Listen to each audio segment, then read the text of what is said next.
Hello, నమస్కారం. ఇరాన్‌లో జరుగుతున్నటువంటి ఈ జనరోషం దాని యొక్క తీవ్రత మూర్ధన్య దశలోకి వెళ్ళిందని నిశ్చయంగా ఇప్పుడు చెప్పవచ్చు. ఎందుకంటే ఎప్పుడెప్పుడు గూడా చరిత్రలో ఈ నిరంకుశ పాలకులు తమ యొక్క ఏకఛత్రాధిపత్యంగా పరిపాలిస్తూ అక్కడ ప్రజల యొక్క స్వేచ్ఛను, స్వాతంత్రాన్ని, హక్కులను మొత్తం అణగదొక్కేసి వాళ్ళపై ఆధిపత్యం చెలాయించడానికి వాళ్ళ హక్కులన్నీ మొత్తం తుంగలో తొక్కేసి వాళ్ళను బానిసల్ని చేసి పరిపాలించడానికి సిద్ధపడతారో అది చాలా కాలం చరిత్రలో నిలబడలేదు ఎప్పుడు కూడా. ఒకటి, వాళ్ళు అంతమైపోయారు, లేదా వాళ్ళు హత్య చేయబడ్డారు. అతి దారుణంగా చంపబడినటువంటి నిరంకుశ పాలకుల చరిత్ర సైతం ఈ ప్రపంచంలో ఉంది. ఈ ఆధునిక కాలంలో కూడా జరిగినటువంటి సంఘటనలు చాలా ఉన్నాయి. ఈ ఖుమేనీ లాంటి నిరంకుశ మత పిచ్చితో ఇస్లామిక తీవ్రవాదం నరాన జీర్ణించుకొని అక్కడి ప్రజలను మొత్తం వాళ్ళ స్వేచ్ఛ, స్వాతంత్రాన్ని, వాళ్ళ హక్కులను మొత్తం అణగదొక్కేసి వాళ్ళపై ఆధిపత్యం చెలాయించి చాలా కాలంగా పరిపాలిస్తున్నటువంటి ఈ నిరంకుశుడు అంతం ఎలా అవుతుందో మనం కాలమే నిర్ణయించాలి. కానీ ఇప్పుడు ఈ వాళ్ళ యొక్క ప్రతిషేధం మూర్ధన్య దశలోకి వెళ్ళింది అని మాత్రం నిశ్చయంగా చెప్పవచ్చు. దీని వెనకాల అమెరికా ఉందా, ఎవరుందా అన్నది మనం ఒక నిమిషం పక్కన పెట్టేస్తే, అక్కడ ఎప్పుడో జరగవలసింది కనీసం ఇది చాలా ఆలస్యంగా జరుగుతున్నప్పటికీ ఈసారి మాత్రం ఇది ఒక నిర్ణయం తీసుకునే ఈ ఆవేశం, ప్రజల యొక్క ఆవేశం తగ్గుతుంది అన్నది అందరికీ తెలుస్తుంది. ఎందుకంటే మెహసామిని ఎప్పుడైతే చంపేశారో అప్పుడు 600కు పైచిలుకు స్త్రీలను ఎలా నిరంకుశంగా అతి దారుణంగా హత్య చేసినటువంటి ఈ ఇస్లామిక తీవ్రవాద జిహాదీ ప్రభుత్వం, కానీ అప్పుడు ఆ ప్రజల యొక్క ఆ ఆవేశం కానీ వాళ్ళ యొక్క ప్రతిషేధం కానీ అంత మూర్ధన్య దశలోకి వెళ్ళకముందే ఈ నిరంకుశ ఇస్లామిక సైన్యం అన్నది వాళ్ళను అణిచివేసింది. కానీ ఈసారి ఆ ధైర్యం ఆ నిరంకుశ పాలకులకు లేదు, ఆ నిరంకుశ ఇస్లామిక జిహాదీ పోలీసులకు లేదు. దానికి పలు కారణాలు ఉన్నాయి. అది మనకి ఇప్పుడు తత్కాలం అవసరం లేదు, కారణాలు ఏమిటో. కానీ ఇప్పుడు మాత్రం ఆ ధైర్యం కానీ అంత సాహసం కానీ ఆ ప్రభుత్వాలు కానీ ఆ నిరంకుశ పాలకులు కానీ చేయలేకపోతున్నారు. ఈ ప్రతిషేధం ఎంత మూర్ధన్య దశలోకి వెళ్ళిందంటే 4 పోలీసులు సైతం చంపబడ్డారు. ప్రధానంగా ఒక పోలీస్ ఆఫీసర్ ఈ ఖుమేనీకి అతి చాలా దగ్గరైనటువంటి వాడు. ఖుమేనీ లాంటి కరుడుగట్టిన ఇస్లామిక మతవాది అయినటువంటి ఈ పోలీస్ ఆఫీసర్ మహమూద్ హకీకత్ అనేవాడు, వాడి గురించి ఒక రీల్ చాలా ఇరాన్ అన్న దేశంలో ప్రసార మాధ్యమాల ద్వారా చాలా వైరల్ అయింది. వాడు ఈ ప్రజలను ఎవరైతే ప్రతిషేధం చేస్తున్నారో, ఎవరైతే రోడ్ల మీదకి వచ్చి నినాదాలు చేస్తున్నారో ఈ ఖుమేనీ యొక్క ప్రభుత్వాన్ని నిర్మూలించాలని, నిషేధించాలని, వీడిని ఉరి తీయాలని వాళ్ళను ఏ మాత్రం మానవత్వం లేకుండా వాళ్ళని ఎలా అణిచివేస్తున్నాడు, వాళ్ళపై ఎలా దౌర్జన్యంగా, దారుణంగా తుపాకులతో కాలుస్తున్నాడు లాంటి కొన్ని చిత్రాలు అక్కడ ప్రసార మాధ్యమాల ద్వారా కొన్ని వైరల్ అయిన తర్వాత ప్రజలకు వీడి మీద కోపం మూర్ధన్య దశలోకి వెళ్ళింది. వీడు ఒక కారులో ప్రయాణం చేస్తున్నప్పుడు ఎవరో ఒకరు తుపాకీతో వీడిని కాల్చేశాడు. అంటే ప్రజల యొక్క ఈ సమూహం ఏదైతే బయటికి వచ్చి నినాదాలు చేస్తుందో వాళ్ళు చంపలేదు, కానీ అందులో నుంచే బహుశా ఎవరో ఒకరు తుపాకీతో ఈ వాహనంలో వెళ్తున్నటువంటి వీడిని పాయింట్ బ్లాంక్ రేంజ్ చంపేసినట్టున్నారు. దీంతో 4 పోలీస్ ఆఫీసర్లు చనిపోయారనేది వార్త వస్తుంది. ఈ ప్రతిషేధకులు కూడా దాదాపు 40-45 మంది చనిపోయారు. నిజం చెప్పాలంటే ఇరాన్ అన్న ఈ పూర్వాశ్రమంలో ఇలాంటి ప్రతిషేధం కానీ జనరోషం గాని ఒకవేళ వచ్చినట్లయితే ఇప్పటికి 4,000 మంది చనిపోవాలి. కానీ ఇప్పుడు ఆ సాహసం వాళ్ళు చేయలేకపోతున్నారు. కానీ ఇంకొకటి రహస్యంగా ఏంటంటే ఈ హుమేని మరియు వాడి యొక్క కుటుంబ సభ్యులు, వాడికి అతి సన్నిహితులైనటువంటి వాళ్ళందరూ కలిసి మూటాముళ్ళే సర్దుకొని రష్యాకి పారిపోవడానికి సిద్ధంగా ఉన్నారన్న వార్తలు కూడా వస్తున్నాయి. అది జరిగి తీరుతుంది. అయితే ఇక్కడ మనం ఆలోచించవలసినటువంటి 2, 3 విషయాలున్నాయి. ఒకటి, దీని వెనకాల అమెరికా ఉంది, హస్తం ఉంది. అక్కడి ప్రజల్లో ఆవేశం ఉంది. ఆ ప్రజల యొక్క ఆవేశాన్ని అమెరికా అన్న దేశం ఎలా తనకు అనుకూలంగా మార్చుకుని వాళ్ళ చేత ఇది చేయించడానికి కాస్త సిఐఏ ద్వారా వాళ్ళు చేయిస్తూ ఉండవచ్చు, ధైర్యం చెప్పవచ్చు, లేదా వాళ్ళకి కావలసినటువంటి అవసరాలను వాళ్ళు సమకూర్చవచ్చు. అమెరికా అన్న దేశం ఈ ఖుమేని యొక్క ఏదే నిరంకుశ పాలనను వాళ్ళ యొక్క ఇజ్రాయిల్కు ఎలా ప్రమాదంగా మారిందో ఒకవైపు, దాన్ని కేవలం వాళ్ళ యొక్క కొరలు పీకేసి ఏమాత్రం శక్తి లేనటువంటి హుమేని లాంటి వాళ్ళను అక్కడ ఉంచాలని భావిస్తుందా, లేదా హుమేని అన్న వాడిని మొత్తానికే ఆ దేశం నుంచి తరిమేసి తమకు అనుకూలమైనటువంటి వాళ్ళ యొక్క ప్రభుత్వాన్ని ఏర్పరచాలనుకుంటుందా అన్నది ఇంకా స్పష్టంగా తెలియడం కష్టం. ఎందుకంటే అమెరికా చాలా సందర్భాల్లో ఇలా చేస్తూ ఉంటుంది. ఒకటి, అక్కడ ఉన్నటువంటి తనకు నచ్చినటువంటి పాలకులను వాళ్ళను పదవి భ్రష్టులను చేసి వాళ్ళు ఏదైనా దేశానికి పారిపోతే మళ్ళీ ఈ అమెరికానే వాళ్ళను ఆహ్వానించి అక్కడ మళ్ళీ ప్రభుత్వం ఏర్పాటు చేసే అవసరం కూడా వస్తుంది కొన్ని సందర్భాల్లో. ఎందుకంటే ఎప్పుడైతే అక్కడ ఇలాంటి నిరంకుశ పాలకులు పారిపోవలసిన దుస్థితిలోకి వస్తారో, దాని తర్వాత ఇస్లామిక తీవ్రవాదం ఇంకా ప్రబలిపోవచ్చు, లేదా అక్కడ ఉన్నటువంటి ప్రజలు ఒక స్వేచ్ఛాయుతమైనటువంటి ప్రభుత్వాన్ని పొందవచ్చు. ఈ రెండు జరగడానికి అవకాశాలు ఉన్నాయి. చాలా సందర్భాల్లో జరిగింది కూడా.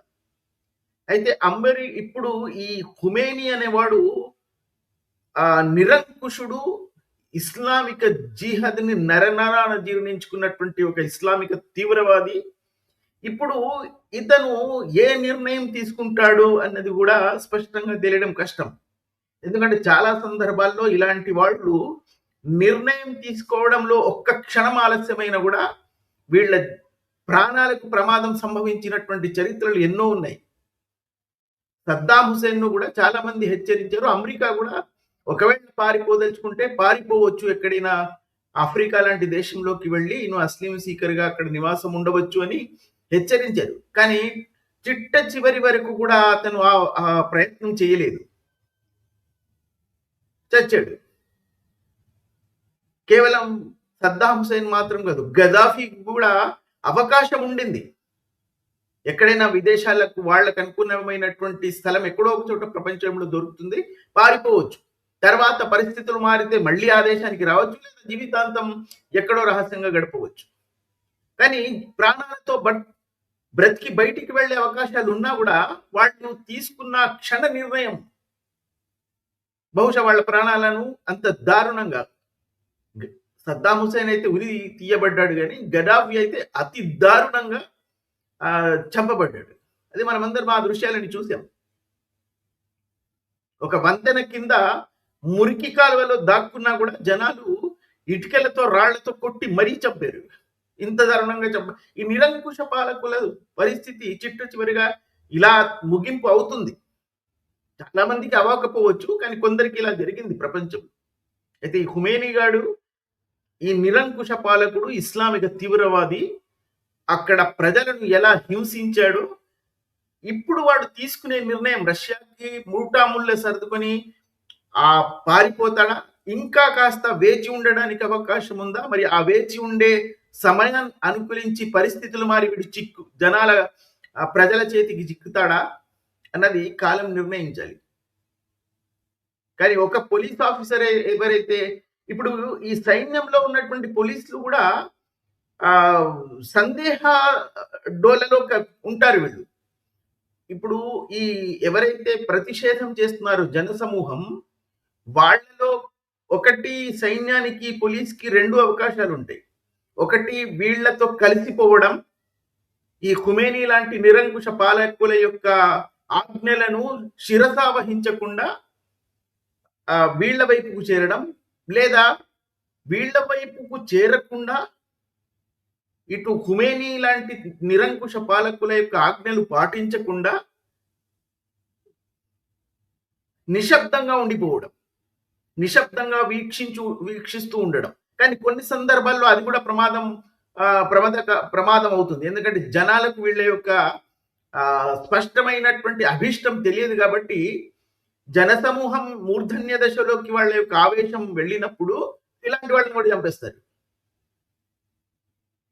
కానీ ఈ ప్రతిషేధం అన్నది జనసమూహం యొక్క రోషం గాని ఎప్పుడు కూడా ఒక ప్రభుత్వాలను కూలవేసి వాళ్ళు తమకు ఇష్టమైనటువంటి ప్రభుత్వాలను ఏర్పరచుకోవాలి అన్నది సైన్యం సహకరిస్తే తప్ప జరగదు.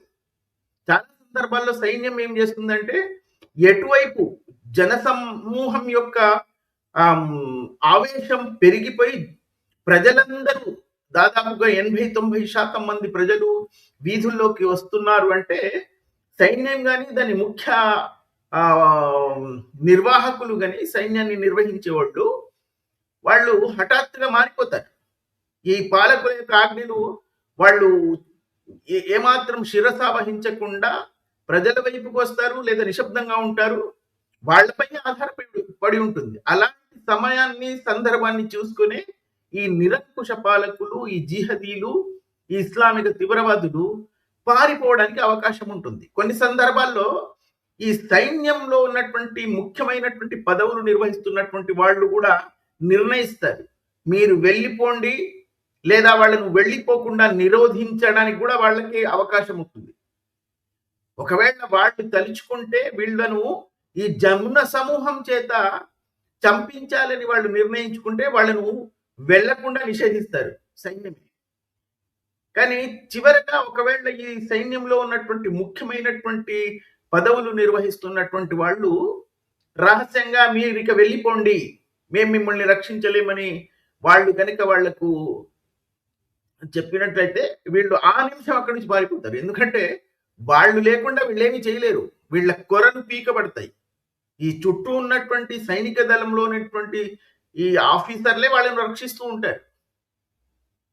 కానీ మొత్తం మీద ఇప్పుడు ఇరాన్ యొక్క పరిస్థితులు చూస్తూ ఉంటే వీడు ఏ నిమిషంలోనైనా సరే రష్యా లాంటి దేశానికి మూటాముళ్ళ సర్దుకొని వాడి సొత్తు సంపదలు స్వర్ణ రూపంలో కానీ ఏదైనా తీసుకొని వెళ్ళి పారిపోయడానికి అవకాశాలు ఎక్కువ ఉన్నాయి. ఈసారి మాత్రం ఈ ఇస్లామిక తీవ్రవాదులు అక్కడి నుంచి రక్షపడడం అన్నది అసాధ్యమని అనిపిస్తూ ఉంది. ప్రజల యొక్క ఆవేశం అన్నది అంత మూర్ధన్య దశలోకి వెళ్ళిపోయింది.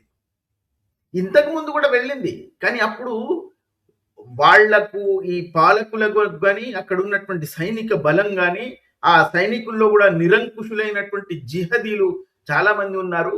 వాళ్ళు తమ యొక్క బలంపై వాళ్ళకు ఆత్మవిశ్వాసం ఉండేది. కానీ ఈసారి వెనకాల అమెరికా ఉంది, ఇది వాళ్లకు తెలుసు, సైనికులకు తెలుసు. సైనికులు ఎవరైతే ఈ ప్రజలను సాధారణమైనటువంటి సైన్యం ఏదైతే ఉంటుందో ప్రజలను తుపాకులతో కాల్చడమో లేదా వాళ్ళపై దౌర్జన్యం చేయడమో వాళ్లలో కాస్త ఆ ధైర్యం అనేది క్షీణించిపోతూ ఉంటుంది. ఈ జనసమూహం యొక్క జనరోషం చూస్తున్నప్పుడు వాళ్ళు ఒకవేళ తమ యొక్క బ్యాలెన్స్ ని తప్పిపోయి ఒకవేళ ఈ ప్రజలతో చేరిపోవడానికి అవకాశాలు ఉంటే ఈ సైనిక ఆఫీసర్లు కూడా లొంగిపోతూ ఉంటారు.